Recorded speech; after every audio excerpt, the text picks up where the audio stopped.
Okay, welcome back, everybody. So we have like a big, huge eclipse energy coming up for next couple of days. But let's just wrap up a few of these Atmakarakas. The Mercury Atmakaraka is absolutely, very young at heart, extremely, young people will affect them a lot. So, for example, if they have siblings or, or younger siblings or friends is a big thing with Mercury Atmakaraka. Mark my words, anything to do with friends, they will have a big preoccupation with. And as Parashara in Brihat Parashara Hora Shastra, it states the most excellently formed of metaphorical speech, taking pleasure in laughter, is Mercury. He's endowed with attractive physique, capacity to use words with many meanings. He is fond of jokes. He has a mix of all three humors. When they talk about all three humors here, they don't mean the quality of humor. They mean the body types, the Ayurveda types, okay? Because the taste of Mercury, as per Ayurveda, is Mishrita, which is to do with mixed taste. So Mishrita means there are all the 5 different tastes are present in when we talk about Mercury. That is the nature of Mercury. And the humors is nothing but the Vata, Kapha, and Pitta, which is to do, if people are familiar with Ayurveda, you would know this. And so Mercury has kind of like a balance of all the 3 humors. And that's what Parashara is referring to. And the complexion of planets, while Mercury's hue is akin to the green grass. And of course, it rules communication, speech, which is nothing but vak, voice, learnings, lies, and truth. Now, here there is a big thing about Satya and Mithya. Can somebody switch off, ask to unmute? Please unmute Nirvani Dasi ji, please. That will help a lot. Thank you. I don't know, I can, please guys unmute mute yourselves. It's very difficult. So when I say that the truth themes, the preoccupation of truth, I mean, with Mercury Atmakaraka, they have a big theme about what is truth, how will they reveal the truth, will they reveal the truth? So what is Satya is nothing but the truth, the eternal truth, and Mithya is like a fabrication, it's a Maya. So these 2 things are big factors in Mercury Atmakaraka's lives.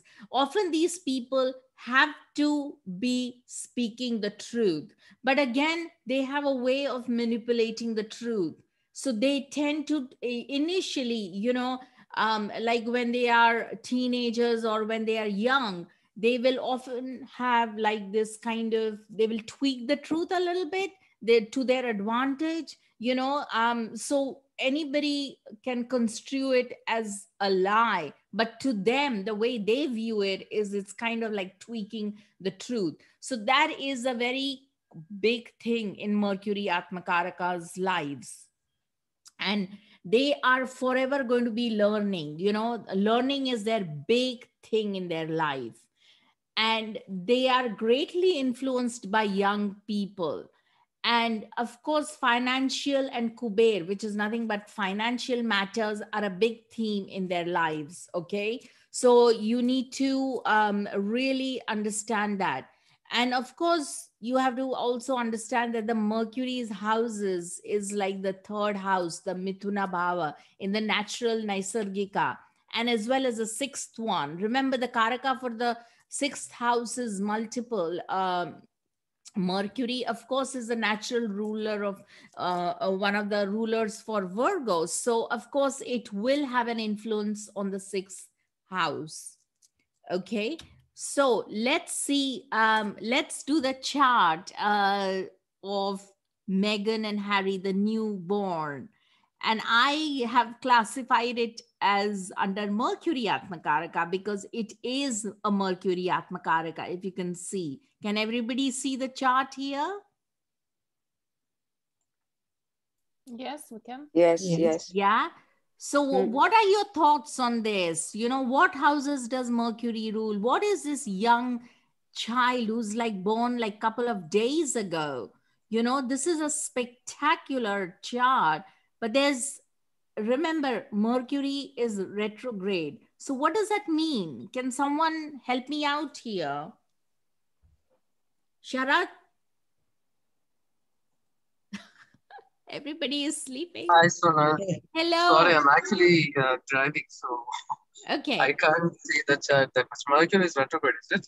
Yes, yes, yes. Maybe the soul wants to do something with the past life thing or some kind of pending karma. Yeah, absolutely. I mean, as you can see, it's a Leo Lagna. Is everybody seeing this? It's Leo Lagna here. Yeah. And there is the second house and the 11th house are ruled by Mercury. Can everybody see that? Yes. Yeah. And so essentially, and there is also a beautiful parivartana. Can you see that between? Come on, everyone.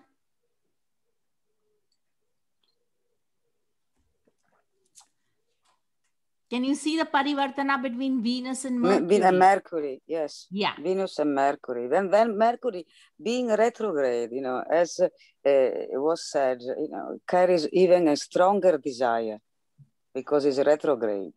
Absolutely. Very strong desire. Yeah. It's 3 times more powerful. Exactly. Yeah. But the thing is, remember long ago, I think when we discussed basically the conjunctions and retrogrades, this is a very definitive, the conjunction with Sun has already happened. If you see here. Exactly, because the fastest planet is ahead. Absolutely. So they are separating. Yeah. Absolutely. So that means there's some kind of like a positive karma or positive, like, you know, in the past has already taken place. But because it is retrograding, that means they want to go out and reach and resurrect that, redo some aspect of it. And if you see, the sun is in great Digbala, that's the Lagna Lord. You know, that is in very high sort of Digbal. But it is with Rahu. And that is a big problem. You know, this is like the Lord of the 7th house is in the 10th, which on the surface, it's a very good yoga. But if you see, there are too many planets which are in Marana and 0 Digbal. First off, moon is in Maranasthana. If you see, the moon is in the 8th house. You know, the moon is totally in Maranasthana. And the moon is also the Matrikaraka. Can you see that? So basically, the mother is sort of like feels like, oh my God, I'm dying here. And we all know what transpired. You know, she basically had this whole you know, the interview with, you know, you all heard the interview with Oprah Winfrey and everything, right? Yeah, yes. So, so you see, so that has, it's almost like there's a great sense of like, you know, difficulty in relating and with her own emotions, you know, because the moon Atmakaraka will give some problems either to the mother or to her own self in terms of health issue. Yeah, go on. May I ask you something regarding the Matrikaraka? Matrikaraka is the 5th planet with the lowest degree. Sorry, just a minute. Sorry, I closed the door. Yeah. So the Matrikaraka is the 5th planet with a lesser degree. So when you want to know issues with the mother, do you look at the Matrikaraka? It's not, is it the 5th one or is it the 4th one? It's the fourth one. Because Yeah. I was reading, probably, I wasn't sure, because I read somewhere the planet with the fifth low degree. It didn't really sound right. That's why I wanted to confirm. So it's the planet with the Fifth fourth. is Putrakaraka. Yeah, I thought it made more sense. Okay, so it's the fourth planet. So when you want to observe, examine matters related to the mother of the Jataka, Yeah. you look at the Matrikaraka. Yeah, absolutely. Okay. All right. Because See, I mean, I have a friend, I'm asking you because I have a friend that asked me something. She got a really long lasting issues with her mother. So, and I tried to understand why. She asked me, could you really understand why? And I thought maybe I have to look at her Matrikaraka. And now I see, because it didn't really make sense of a fifth. Yeah, but now here, the fourth, the fourth absolutely. in her case is Rahu, so it makes more sense. Yeah. Oh, okay. Okay. That's the problematic one that we will cover Yeah, that. very, Rahu as very problematic. Matrikaraka is big problem. Lord Krishna had she's it. got, exactly, she's got a really, Absolutely. since birth with her mother. Yes. Really, really. All right. So if you see here, guys, and Margarita, see this. This is a sequence. You have to memorize this at any cost.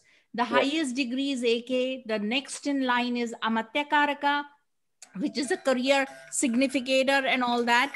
Oops, sorry. Which is a career significator and all that. And the one with the lower degrees than him signifies a brother, which is gurus, mentors, guides, which is the Bhatrikaraka. And the one with the lower than him, which is the fourth lowest one, is the mother lineage, homeland, Matrikaraka. And the fifth one is Pitrikaraka, and the sixth one is Putrakaraka. Sorry, I got that wrong. So yes, so as you can see here, that if you are doing for living beings like Jivatma, living beings, you will include the Putrakaraka, which will be the sixth in line. But if you include only like chart of nations and things like that and everything, so it doesn't really, inanimate things and events and stuff, it will not really have a Putrakaraka, so you will omit that. So then you will use a 7 Charakaraka scheme, and so the children Putrakaraka won't be there. Okay, so is everybody clear on that? So you see, the thing is, the Matrikaraka is a very important point. And if you have Rahu as a Matrikaraka, any Karaka which you have to see, Rahu represents what Karaka in your chart. I'm glad you brought it up because this is a very important lesson. And of course, it is it's about Gemini astrology when we talk about the Rahu as Atmakaraka. Oops, I think I've gone too far. Yeah. So Rahu as any of the Charakarakas in your chart, that will give you a very segregating, very separating effect on you. So for example, if Rahu, let's say, is your Gyati Karaka, or if it is your Ātmakāraka, then you will have a very sort of, you will, of course, it depends on the strength of Rahu, but people who have Rahu as their, kind of that particular Charakaraka is going to undergo a little bit of suffering. So especially if it is your Matrikaraka. But the exception is if you have Rahu as a Ātmakāraka, then you are kind of very manipulative. I'm not saying in a negative way, but you tend to have a very strong sort of penchant for strategy and planning. And so you will do brilliantly where you can outsmart somebody else through strategy and planning. So you will have Rahu as Ātmakāraka, then you'll be very good with politics. Is everybody clear on that? This is a very important thing to important thing to flag, because if you have Rahu as Ātmakāraka, it's very positive. You should enter politics because you'll be a brilliant strategist. But if you have Rahu as Matrikaraka, you will have problems with the mother lineage where you are born. You are best off leaving your home country. That is the best advice you can ever give to Well, she anyone. did. Actually, she did. She Yeah. left Korea, in her, she wasn't even 20s. Yeah. Yeah. I Yeah. have a question. Yes, yes. I have for children, Rahu. So you and yeah. how has your experience been with children? I actually never want to have children, but I born one when I was 34. Now he's 22. He's very brilliant, intelligent, very special child. So I don't understand what is meaning of Rahu. Well, do you relate with him very well? Do you see him often enough? We are living together all the time. Actually, I'm a single mother.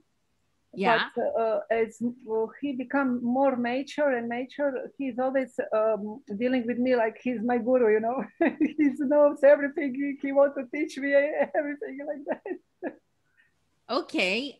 Well, then that's a very positive experience. But typically, Rahu as Matrikaraka is not a very fun thing. Rahu as any of the, other than Ātmakāraka, it's basically Rahu is a very, remember I mentioned earlier that if you have the malefics as your Atmakaraka, or that, those significations are very challenging for you.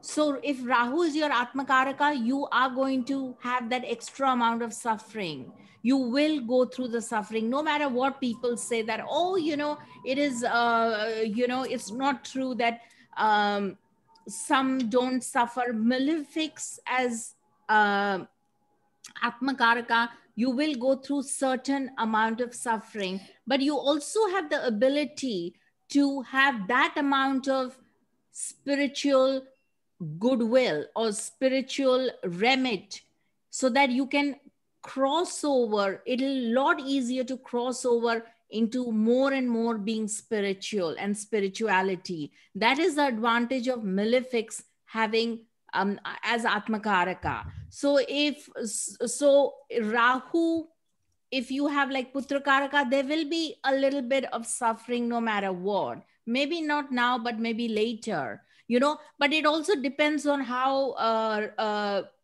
Rahu is placed in your chart, whether it is a Raj Yoga Karaka. There are many, many factors. It is not just one thing. Okay. Yeah, exactly. I wanted to ask you, Sonal, yeah, how if the planet, the Karaka planet position counts, if it's exalted, if it's an anime sign, absolutely, so it counts. If you take Lord Krishna's chart, okay, simple. Let's keep it simple, okay? If you take Lord Krishna's chart, he had Rahu as Matrikaraka, okay?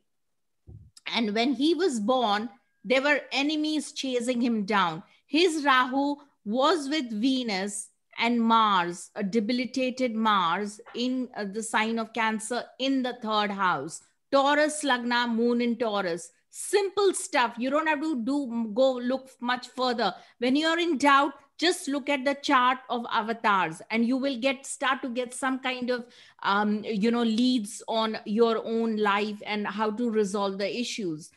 Lord Krishna, when he was born, everybody was like trying to kill him. He had to leave the place where he was born. He had to eventually leave. He was thrown out of the place from the, where he went to live as well, because those people could not handle an avatar like him and his powers. So he had to eventually go somewhere else to Dwarka, where he established Somnath temple. So you see, there's many, so he had to leave and be away from his mother, you see.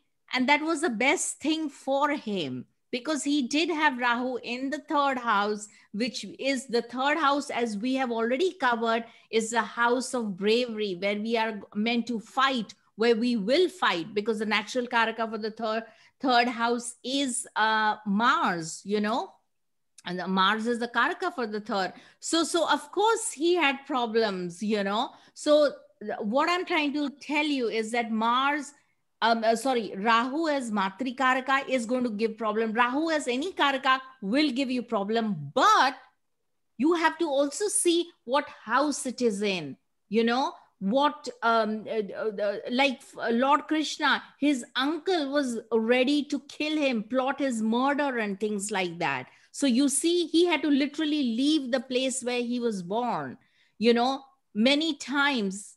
So what I'm essentially saying is he had a lot of battles to fight, and that is Rahu. That signifies Rahu as Matrikaraka, the homeland, the lineage, and the place where he was born, and he had to leave it because it's also in the third house. You know, there's a lot of battles to be done, a lot of demons to be killed. So it all depends where Rahu is, you know. Somebody's Rahu may be in the 10th house, so there may be battles to be fought in, like in our case here. There may be battles, this you know, Lilibet will have battles in the 10th house with Rahu, and Rahu is with the sun, which is Ātmakāraka, which is all to do with her career. And her career significator is with Mercury. So she will be very driven about her position and her power. And because Mercury rules the 2nd house and the 11th house, it is all to do with profits and, you know, groups and networks and, you know, I mean, wealth at a unnatural, unreal level, you know. Is everybody clear on that? Yes. Yes, thank you. Yeah? Because we were just talking about where to look for the mother and so on. I'm a little bit confused about, so where should I look, for example, for the brother? For example, if Atmakaraka is Mars, Mangala, then it signifies your brother. But then on the other hand, the 11th house also signifies your brother. And then there is a third thing, like the Ātmakāraka, which also signifies guru, guides, and brothers. So I'm a bit confused. Well, it is quite simple, really. The house's signification is one thing that never changes, you know. So your brother or elder brother will be signified by the 11th house. That's not a problem, okay? Third house will be siblings of all kinds, brothers or sisters, okay? But when we come to Bhatrikaraka, you know, which is it's adding another layer to the whole complexity of tackling this. So if you have, did you say your Rahu was Bhatrikaraka? No, my Atmakaraka is Mars, so that signifies the elder brother as well, right? Yes. Mars signifies work colleagues, brothers of all kinds. Okay. You know, work colleagues. Mars is very, very sort of, you have to be very, your cousin brothers, all of that also come under Mars, okay? Yeah. So you have to make sure, you have to ensure that you have a good relationship with them, because whatever that Karaka is as your Atmakaraka, you have to take, let's say Mercury is all about friends. It's about young people. It's prince. It's like the eternal prince. I don't want to grow up, you know? So you have to take that planet and see what the Karaka, what it signifies, you know? And if that is your Atmakaraka, then you have to ensure that you are good to those people. You have good to other people, you know, signified by that planet. And then the house system is the house significations, or the house that it rules is adding another layer for predicting. Yeah, but what is the difference then between Mars as Atmakaraka and the Bhatrikaraka? With what? Mars, Atmakaraka, and? So the third in the row, which signifies first comes the Atmakaraka and third comes and Or then the Bhatrikaraka, you mean the brother? Oh, they have similar flavors. Absolutely. They will have similar flavors. And if you have like later, as we go more advanced, we see that what is the interaction between, the third, the Bhatrikaraka and the Atmakaraka. So if they are having some kind of a, that planet, which is your Bhatrikaraka, is having some kind of connection with the Atmakaraka Mars, then it's quite positive, that's quite, it will add a more weightage to that. okay. Bhatrikaraka also represents not just cousins and work gurus, or not just represents all the brothers and stuff like that. It also represents your gurus, who are your guide, your mentors. All of them come under the category of Bhatrikaraka. Okay. I was Okay. just confused because I didn't know where to look, so I look at both. Yeah, absolutely. Okay. So yeah. So coming back to the chart here, so this is very brilliant, but the trouble is that you see planets we did Digbala of planets. Remember I said that zero Digbal planet is going to really bring you down at some point in your life. Here there is Jupiter in zero Digbal. There is Ketu in zero Digbal. That's going to be a problem. And some says, there are schools of thought that say that Ketu is also in Maranasthana in the 4th house, where you're perpetually looking for a home.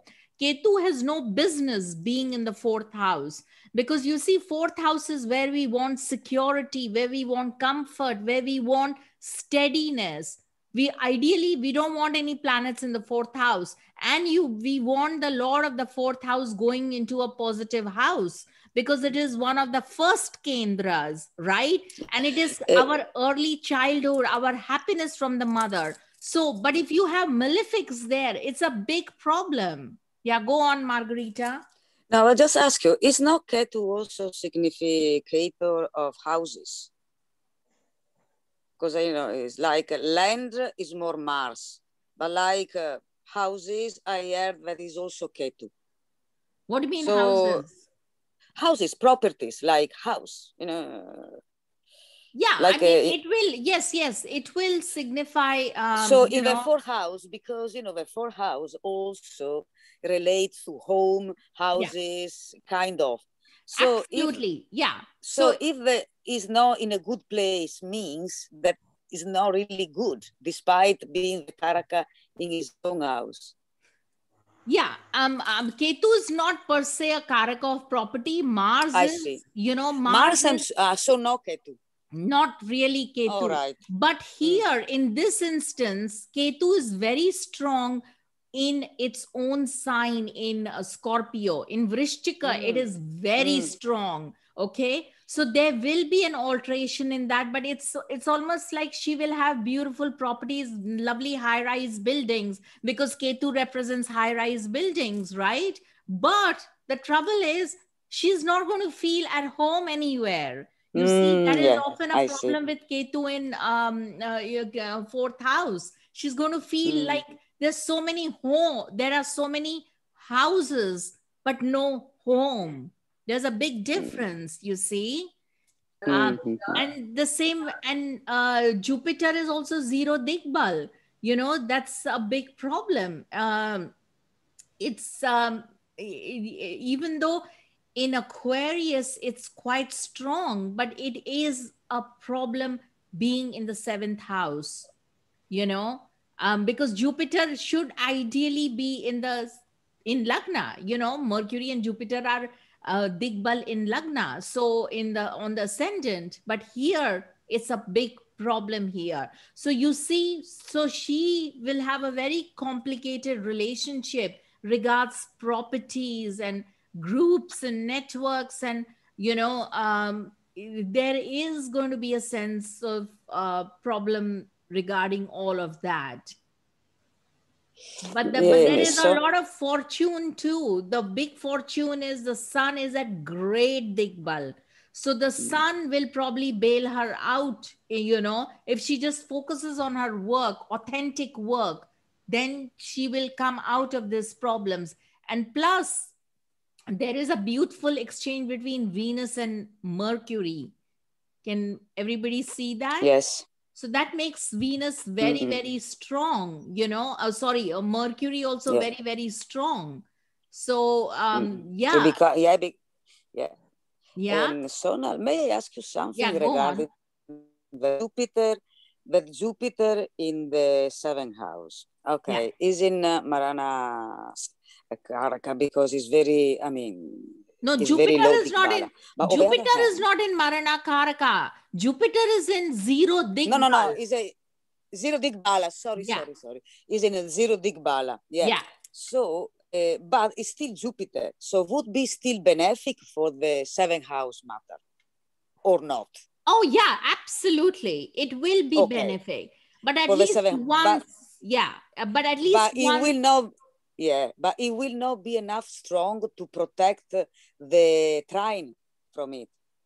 No, it will be strong, but it is, also, you see, at least once it will give not so good result because it is in zero Digbal. Zero Digbal planet, the problem with zero Digbal planets are that is in exactly opposite to the planet where it is in Digbal is that it at some point in your life, you will have a hit, So here, because it is a seventh house, it will be maybe from people or maybe in a relationship, it'll really have big issues there. I see. Okay, I didn't know that with the Digbala, because I couldn't really, understand how you can interpret in a house with the zero Digbala. So what does it mean? What does it cause? What does it affect zero Digbala? So you will have a hit in the matter related of that house. Yeah, at least once in your life.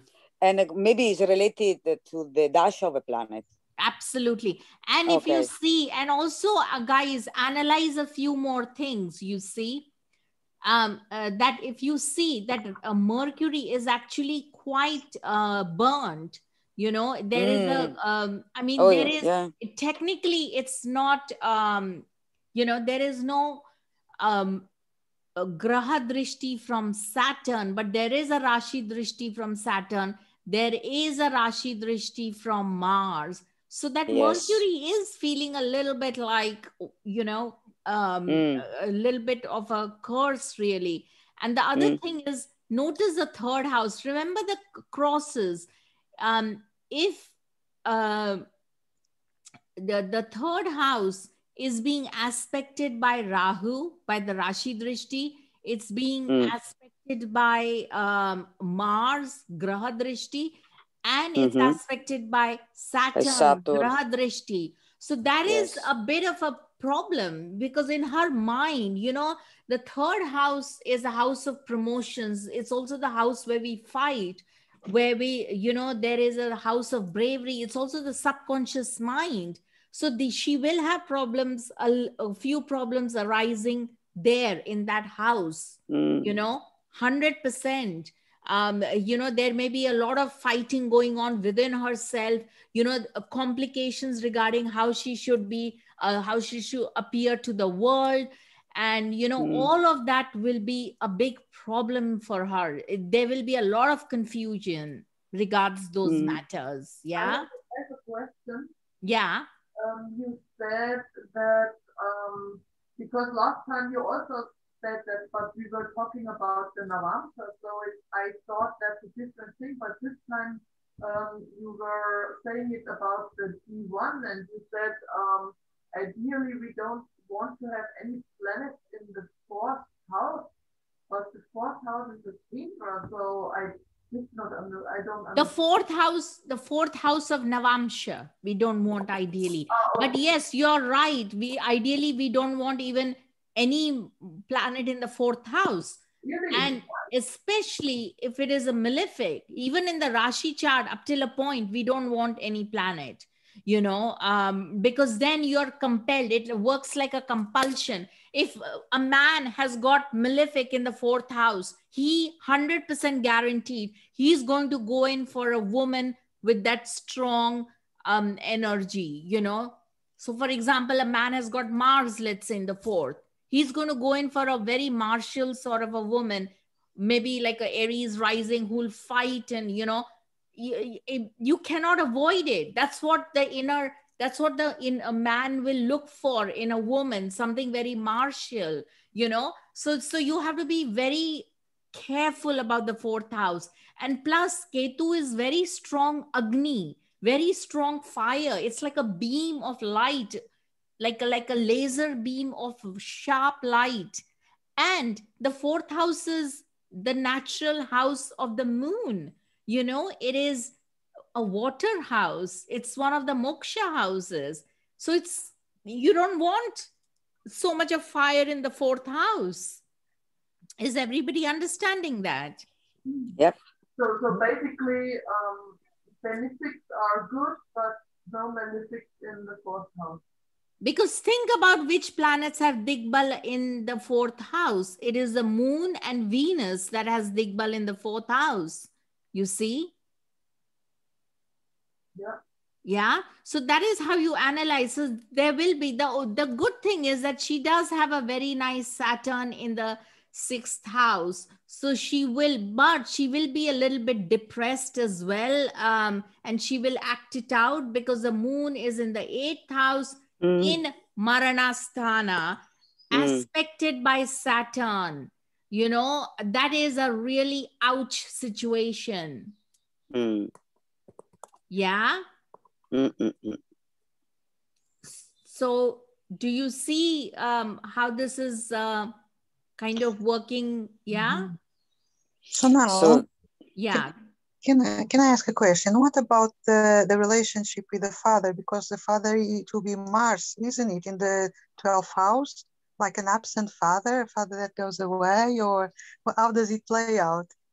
Yeah, absolutely. I mean, if you see the Lord of the father would be represented by the Lord, the 9th house Lord, and that's gone in the 12th. So the father is kind of out of action. You know, he's like, and which is true, you know, the father's kind of will probably have to patch or go back and forth, you know, and also son is with Rahu. That is also gives problems regards father. And besides, Rahu is Pitrukaraka.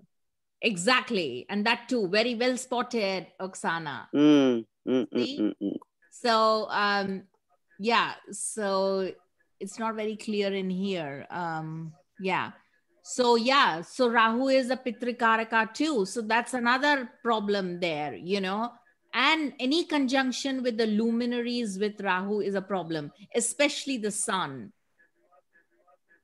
You know, it is going to be a problem.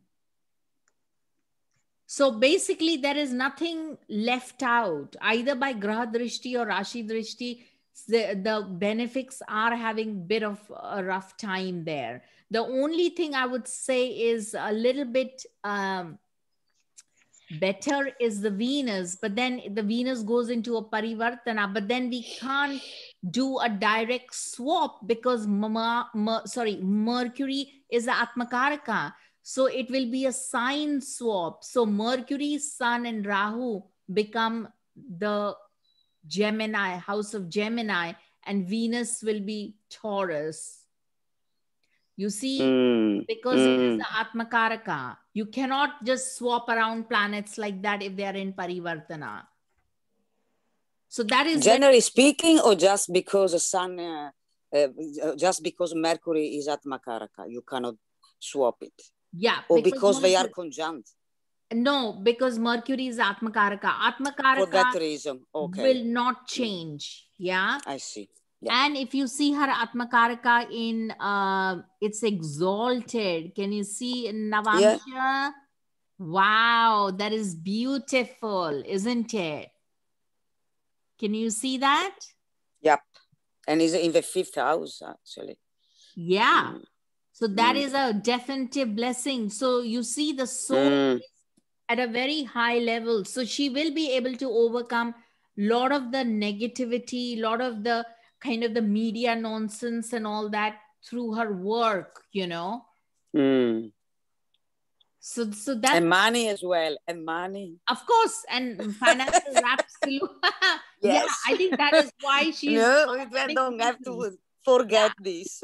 Absolutely. So anyway, let's continue. We'll come back to Ammachi. Let's do one more Atmakaraka, the Jupiter one, a couple of more. Jupiter as Atmakaraka. Who? Anybody with Jupiter as Atmakaraka? No. Okay. Gurus and teachers, religion and expansiveness. So teachers and gurus become a big theme in your life. You're going to challenge every single guru you find. Trust me, I know of all the people in terms of, you would think Jupiter would be quite spiritual, but no, it is actually Rahu that is very spiritual people, because they really tend to follow their guru. But if you take Jupiter, they are the worst of the lot in terms of following their gurus. They will question everything. Up till a point, it is a good thing. But they will even question all kinds of faith, you know, which can be a very problematic thing. Then Jupiter also rules treasury and consulting.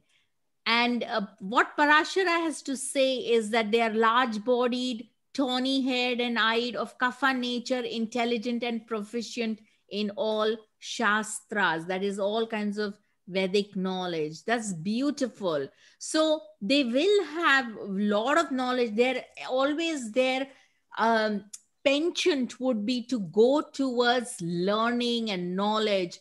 And, you know, so those kind of significations, you know, they will be attracted to. They need to pay attention to husband and spouse, of course, and children, because it is a karaka for spouse and children. Doubting and questioning nature on philosophy, teacher, gurus, like I said earlier, and need for knowledge, research, and expansion of ideas. So you see, there's a definitive, it's very positive, but there can be this very attitude that you have to challenge everything what your teacher is saying or your guru is saying. And, you know, you will challenge religion. Maybe you'll swap around religions and things like that. Yeah. Let's see what's going on here. What's her Atmakaraka? Anybody? Ooh, Jupiter. where is it? Moon. Jupiter. Oh, yes, Jupiter. Oh, very 30 degree. Lot of karma. All of you have now jumped on this, haven't you guys? Ooh. Yes. It's the queen, because I you know, I have a phone, so I don't really. It's the queen chart. Yes, yes. All right, exactly. okay. So you see, super karma, lot of karma. And it is Vargottama too, the Sagittarius Lagna. Brilliant. Yeah. You know, absolutely superb. So what can you say? And the nodes are in the Lagna, an exalted Ketu in Lagna. Yeah. Very, very strong ability. She'll have very good knowledge of, one could say that Ketu in Lagna means you're dealing with, you know, small machines. You could be very brilliant at maths and all that, or very good, strong sense of spirituality. But of course, Ketu also rules lineages. Remember that. You know, Ketu is the Karaka for lineage. So what is she doing? She represents a long line of lineage. Because Ketu is exalted, it is royalty. It is not normal lineage, not normal lineage. It is royal lineage, you know. Everybody understands this? So now I have a question. Yes, I'm yes. sorry, Margarita. Yes. No, please go ahead. Okay. Yes. So I have a question. We usually look at famous people's charts, but if we say that somebody was born at the same time and date as Queen Elizabeth II, how would it manifest in his or her life then? Well, I think I will have to look at the chart, because the other divisional charts will vary, you see. Other things will vary. So they may have the same Navamsh. So if let's say somebody is born with the same chart as her, okay? But there may be other variations, the place will vary, maybe the little bit different in terms of Lagna. And even if the Lagna is the same, then what they do will be this different. Here, if you see that she's got moon also in Lagna, moon Ketu in Navamsh Lagna, and Venus in trine. So maybe somebody will be like a great singer, brilliant at singing, and absolutely very spiritual, like they do kirtans and bhajans and kirtans, and they're like the Gandharvas. They are like singing for temple music and creating brilliant music and all that, where lots of people flock to them. I see. So different aspects will manifest in different lives then. Of course, Yeah. And of course, we have to see that previous karma, which is coming from the D60 chart, the Shashtiyamsha. Okay, thank you. So it's not, you can't say, oh, someone's born there, why aren't they also royal? That it won't work like that. There are many factors, because their karmic remit coming from previous lifetimes will be completely different. Okay, I see. Thank Yeah. you. So like my question was related. For example, in normal people, Ketu in the ascendant, you say it represents lineage, but what kind of lineage can we say if normal people that don't come from a dynasty? Well, so it will not mean this. It might mean something else. Like, for example, because I know somebody who's got Ketu in ascendant, but she's Leo Lagna, and I don't remember her Navansha, so I don't know. I mean, she's very spiritual because she's a really, strong core devotee, in the Hare Krishna movement. So she's very spiritual. Probably this is a way to manifest it. Exactly. So you answered your own question. Exactly. Yeah, exactly. Okay. I have Ketu on Lagna, and I'm Hare Krishna movement 35 years. Oh, brilliant. All right. Brilliant. Okay. Hare Krishna. Perfect. Hare Krishna. Excellent. Beautiful. Hare Krishna. That is Hare Krishna. Beautiful. See, that is perfect. See, I mean, it always manifests that way, right? Okay, so shall we move, do one more? Okay, here we come to Venus.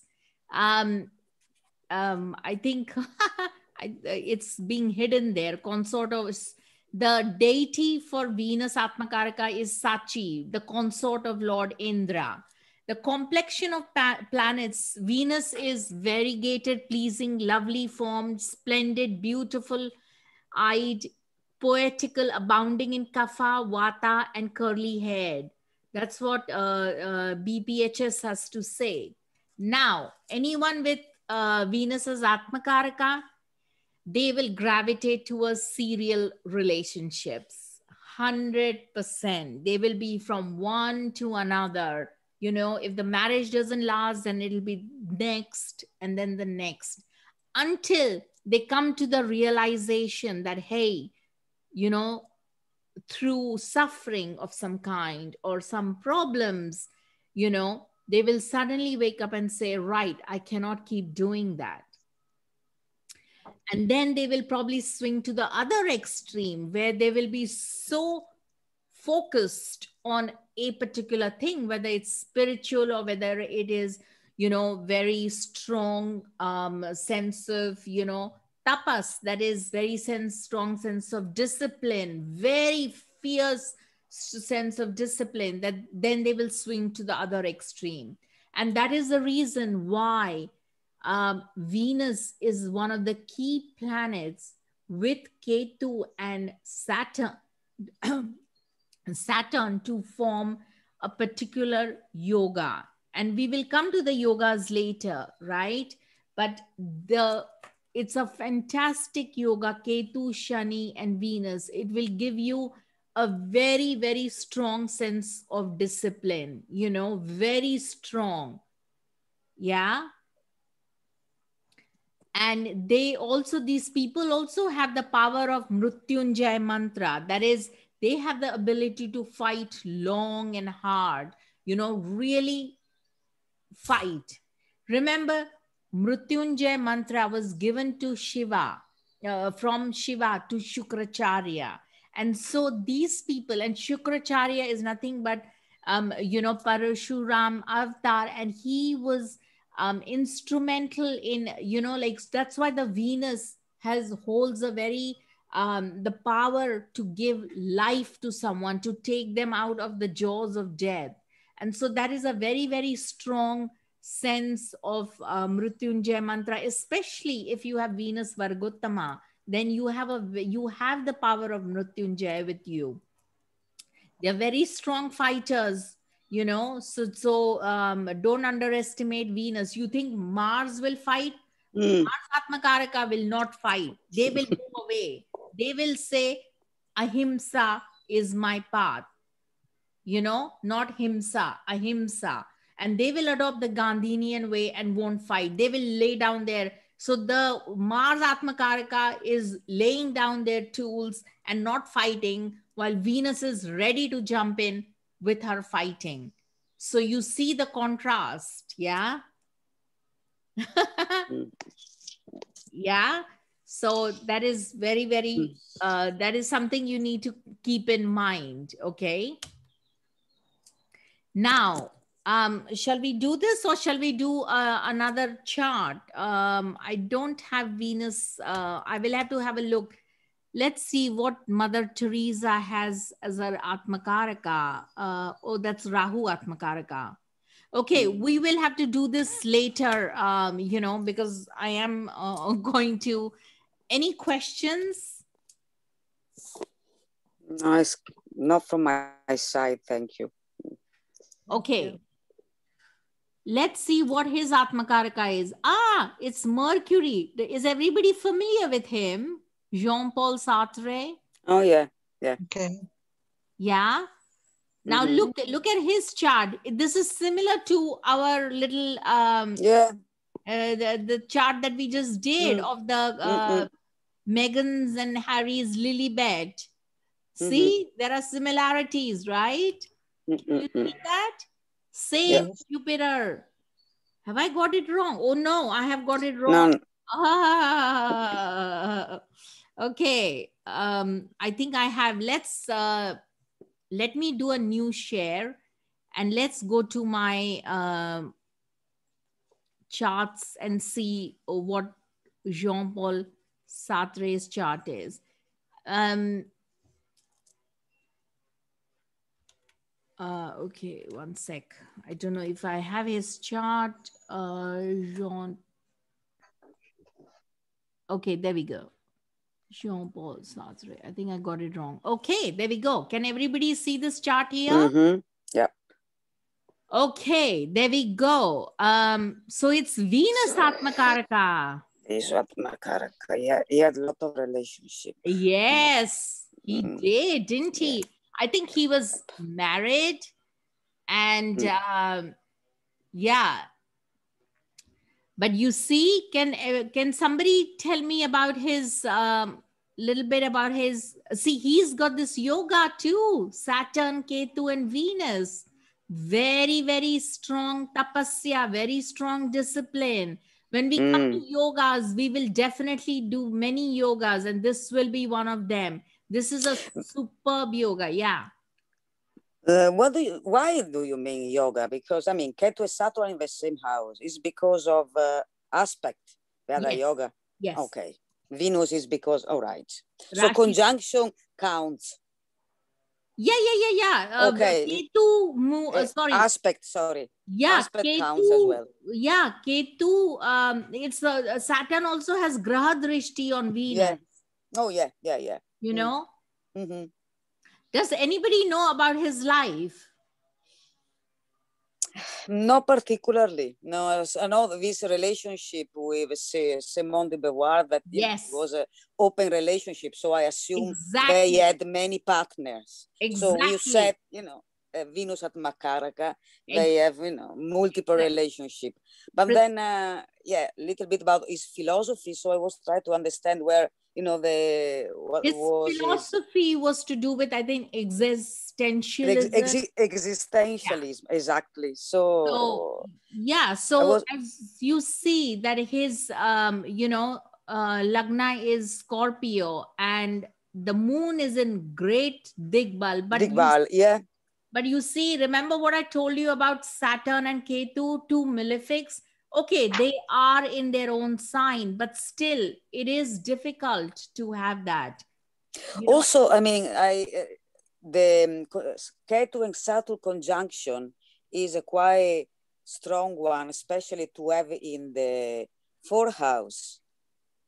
Yeah, I mean, this is also a particular yoga just by itself, Saturn Ketu. It's also some kind of like a, yoga with the serpent energy. It's like a Pishacha yoga kind of variation of that. Plus, this is a animal yoga too. Turagadi yoga. This is also one of them. Like I said, I don't want to do, so the fourth house is a kind of heavy.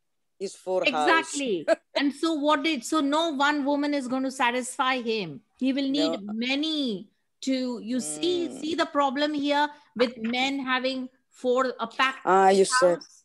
Said. Yeah. You see? So yeah, I can see this bleeping. Can somebody, read out what is the messages coming in, or any comments anyone has to make here? Venus is in the sixth house, so that's no. Okay, I got confused. Yeah, Venus is in the sixth house. Sixth house. Yeah. In Maranasthana. And it is the Lord of the seventh house, which goes into the sixth house. Yeah, but please notice something, guys. See the Parivartana. With, where is it? The Parivartana. Venus and Mars. Yes. Venus and where is Mars? Mars Venus and Mars. Exactly. Yes, go on, Nirvani.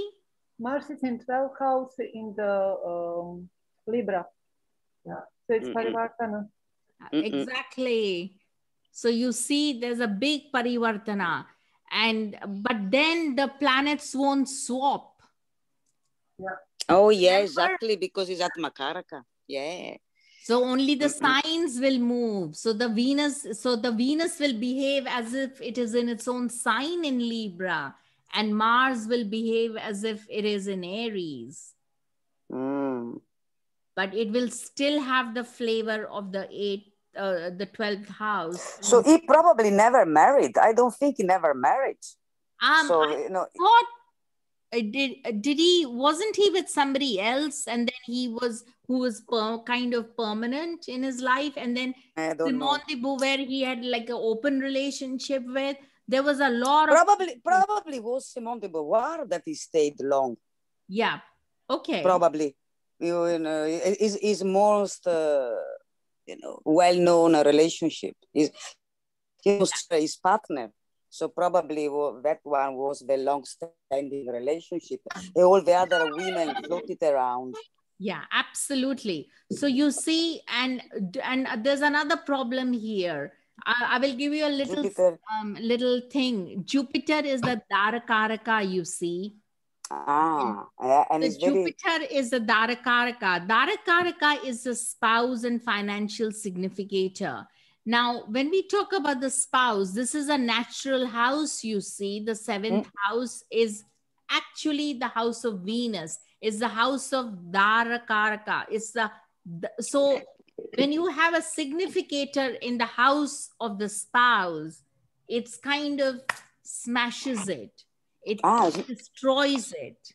Ah, really? Oh, okay. Yeah. So it was the same for the daughter of Meghan and Harry. Plus zero Digbala. Okay, I think she had Jupiter. I think she had Jupiter in the seventh. Yeah, but no? Jupiter for her was not Ātmakāraka though. Let's see. Ah, all right. It's when it's the Ātmakāraka. Yeah, okay. yeah. Anyway, guys, we may have to stop now. Okay. Does anybody have any questions so far? No questions as such, but you said at the beginning just you wanted to say a few words about the coming eclipse. Ah, yes. Can you please? Okay. Let me do a reshare. Okay. Which one is it? Yeah. I'm sure. Okay, let's do a little share. You know, guys, one of the things that we follow very strongly in our tradition for eclipses is this. While the day of the eclipse is on, you know, it is a very powerful energy. The one thing you have to do is not first and foremost, avoid food. That day, like in the UK, the time is, I think 9 o'clock it starts to come in. It begins the eclipse, I think. 9 morning. Yeah. In the morning. Yeah. So ideally, you don't want to eat anything before that and after and during. Little bit of water or juice or something you can have before. And then as it is progressing, the minute it comes into the exact, just before it starts, about an hour it starts, when it is under the shadow, as they call it, you need to start sort of like, you know, sit in a calm place, take a shower. That is very important, because eclipses are like where the Rahu has taken over the sun or the moon, and in this case the both luminaries, right? So there's a very strong, like a dark energy, but it can be manifested. Okay, so you need to take a shower just before the eclipse has gone into the phase, you know, like it's in the shadow phase. And then you have to sit in a calm place, calm yourself down. If you can go for like near a lake or you know, like a body of water, then do so, because it's very powerful to dip your feet in water, whether it's like a bathtub or, you know, like outside anywhere like sea or something. It's fantastic. Then you have to do a little bit of the mantra, either a Bagalamukhi mantra. Okay, I will put these slides on the Telegram group, or this is one of the Bagalamukhi mantra, Reem, Kleem, Reem, Bagalamukhi, Tha, Tha. Okay, so or Tha, just Tha, sorry, single Tha, or Hom, Reem, Stream, Hum, Fat. This is like an option. You can begin with this mantra, but there is one mantra which will work for the solar eclipse, which is one of the most tried, tested, which is coming from my Vedic tradition, is Hom Dakshina Murti Rata Rom. This is a very powerful mantra of Dakshina Murti. And I would suggest you really start doing that. Make a list of all the things you want to manifest, write them down in a red pen, blank piece of paper, and then fold it, put it near your altar while the eclipse is on. And once the eclipse is exact or near about after that exact, sort of a few minutes, have another shower, and then come back wearing fresh clothes and do similar meditations and mantra chants, home chanting, or definitely this mantra. And then again, after about, I think an hour, it leaves the, the shadow is left. So the whole process is no more than like 2.5 hours or so. I'm going to put up something and I will share it with the group about the exact times. Oh, thank you. For Thank you, UK thank you. and universal times. So during that span, just make sure that you are doing mantra, and the end of it, after the eclipse is over, it's no more in the shadow. That is the third time, or maybe even the second time if you feel, oh my God, I can't have showered twice, sorry, 3 times. But the last shower is really important, like bath, you know, bath, shower, whatever you want to call, okay? So this is really important. And after that, you can maybe have like more, you know, tea, coffee, or whatever, you know, to break the fast. Ideally, you shouldn't fast. You should fast the whole day until the evening. But if you can't do that, then don't worry. Just, you know, that span of time, avoid food. And the other, lastly, please avoid, let's say, on Wednesday evening, you made like a rice dish or something, you know, whatever, vegetable curry or something you made. Next day, please do not consume after the eclipse. Please, you have to throw that cooked food away. Okay? Or feed it to the foxes or the whatever, dogs or whatever. But please do not consume that food. That's a complete no. Okay? Is everybody understood that? Yep. Yes, thank you. Yeah. Thank you. So everybody got there. I will put it in the chat bar. I will put it on the website and share the link. This mantra will be there. It's a very, very powerful time for some kind of little bit of spiritual sadhana, making things manifest in terms of, you know, the solar eclipse manifestation is different to the lunar eclipse. In lunar eclipse, you can ask for like concrete things. But when it comes to solar eclipse, it is more in terms of knowledge. It is more in terms of intelligence. It's more in terms of let your intelligence work. Let you make the right decisions. Let you make the knowledge you need to, let's say, do well in your job, or, you know, start something new project or something like that.